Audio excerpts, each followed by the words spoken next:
A few years ago, while working for a foreign company with operations in Serbia, I met with the plant manager for a tire manufacturer. My job was to help streamline operations and identify additional suppliers. The plant manager was cordial but distant. As the discussion began in earnest, he said, "You know very little about what's going on here, don't you? You come here with your American mentality that what you do is always the right way to do things. Your country, along with NATO forces, bombed our country just a few short years ago, and you don't even know why, do you?" After a moment of panic, I sketched what I knew about the Kosovo War and said, "But I'd like to hear your side of the story as well." This put the manager in a less defensive position. He pulled out multiple articles and a book he had written on the NATO bombings of Serbia. After a long conversation and an opportunity to share different perspectives, we each had a much deeper understanding of the other's point of view and the different cultures and customs we brought to the table. The common ground we built through this open and non-judgmental interaction improved our future communication and created a positive atmosphere as we bridged cultures. There are 3 key stages in reaching this kind of mutual understanding. They help us move from ignoring differences to benefiting from them. The first step is to recognize differences. Before doing business with someone from another culture, ask yourself, what do I know about this person's culture? First, select which cultural dimensions to examine, and then assess their impact on the specific business you are engaged in. Suppose you are a U.S. employee of Amazon.com trying to negotiate a price for flip-flops with Brazil's Havaianas company.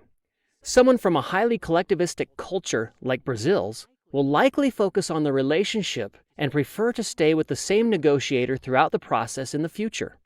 Conversely, someone from a highly individualistic culture, like the United States, will be comfortable swapping negotiators or using whatever short-term factors seem appropriate. Knowing this helps you predict what the negotiation will be like so you can design the negotiation process to maximize value and minimize risk by, for example, designating a permanent negotiator. The second step is to respect differences. Respect is esteem for the worth of a culture.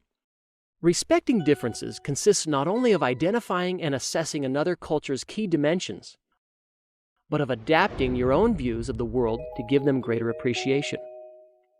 In working with top foreign managers at Samsung in South Korea, we found they were very good at recognizing differences, but they often used this understanding as a way to stereotype their local Korean colleagues.